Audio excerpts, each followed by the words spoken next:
D'abord, on voit le portrait sur la place Tiananmen, on l'a pas enlevé, donc ça doit jouer un certain rôle.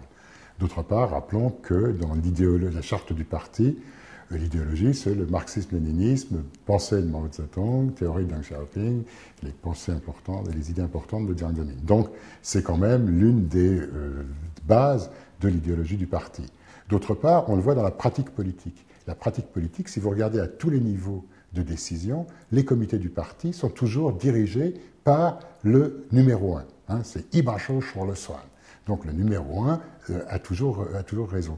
Et ça, c'est quelque chose qui rappelle tout à fait la pratique qui avait été mise du temps de Mao Tse-tung. D'autre part, on a quand même toujours des ennemis, des gens qui menacent le socialisme. Donc cette espèce de conception un petit peu de l'encerclement, hein, on est encerclé par des gens qui vous veulent du mal, c'est aussi quelque chose qui est fondamentalement au cœur de la pensée de Mao Tse-tung. Donc ça reste quelque chose d'important. Ce qui est moins important, c'est évidemment les appels à l'égalitarisme. On a beaucoup dit que Bo Xilai pratiquait une politique inspirée de Mao. Est-ce que vous pensez que c'est vrai et est-ce que sa chute va entraîner la fin d'un courant ?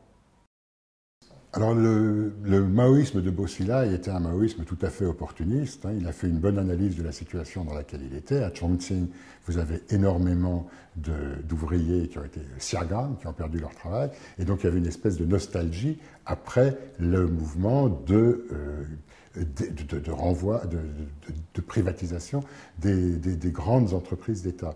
Dans ces conditions, Bo Xilai a vu là une opportunité pour se faire une popularité. Alors, bien sûr, il y a tout cet habillage idéologique qui est un habillage idéologique maoïste, mais il y a aussi une pratique politique, notamment dans son d'arrêt, sa manière de lutter contre la mafia a été une manière très maoïste, c'est-à-dire organiser un mouvement avec aucune garantie juridique, dans laquelle on attaque aussi les avocats comme défenseurs des criminels. Tout ça, c'est quelque chose qui rappelle très fortement le maoïsme, plus évidemment l'appel du dirigeant charismatique. Donc il y a quand même un certain nombre d'éléments. Alors la chute de Bo Xilai affaiblit-elle la nouvelle gauche? Sans aucun doute.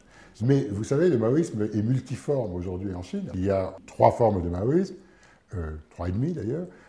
La première qui est celle du maoïsme officiel, celui du Mao Tse-tung sur la place Tiananmen, et qui a toutes ses conséquences dans la pratique politique et qui sert aussi à éliminer toute idéologie alternative.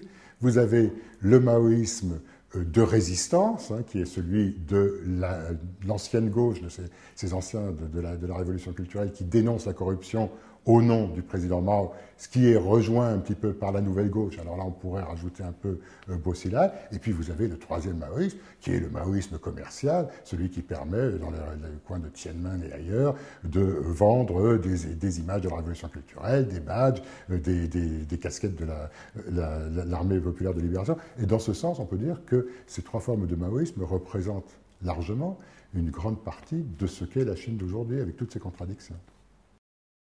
Pensez-vous que le PCC fera un jour une démaoïsation ? Alors, le PCC a déjà procédé à une forme de démaoïsation entre 1978 et 1979. Là, c'était vraiment très fort, quand on a critiqué la révolution culturelle d'abord, et puis le mouvement anti-droitier, et puis le mouvement anti-Hu-Fang. C'est-à-dire que on allait de plus en plus loin dans l'histoire pour montrer les erreurs de Mao Tse-tung.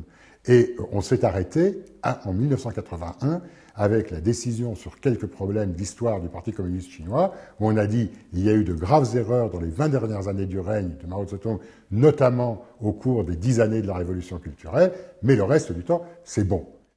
On voit, par exemple, des critiques de la famille du Grand Moine avant apparaître de plus en plus dans la presse officielle. On a vu récemment le Global Times qui a fait un article là-dessus. Donc on recommence aujourd'hui apparemment à reparler un petit peu de l'histoire de la période maoïste. Mais il y a un véritable problème si on compare avec ce qu'était Staline.